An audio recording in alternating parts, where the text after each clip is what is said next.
5 বছর পর গ্রামে ফিরছি, জানি না গ্রামের সবাই কেমন আছে। আরে পল্টুদা,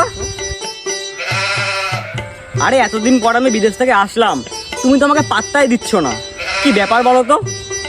আর বলিস না, আমার নাতিটা এত বিচ্ছু হয়েছে, ওর কারণে আমার বাড়ির কাজের মাসি প্রেগনেন্ট হয়ে গেছে। কি যে বলো দাদা তুমি। আরে আর বলিস না, বাড়িতে যতগুলো কন্ডোমের প্যাকেট ছিল ওই নাতি সব কটা ফুটো করে ফেলেছে। জানি না এর কারণে আর কত কে প্রেগনেন্ট হবে। দাদা তোমার একটা ফোন এসছে। আরে পল্টুদা, ভালো একটা খুশির খবর আছে, আমার বউ তো প্রেগনেন্ট।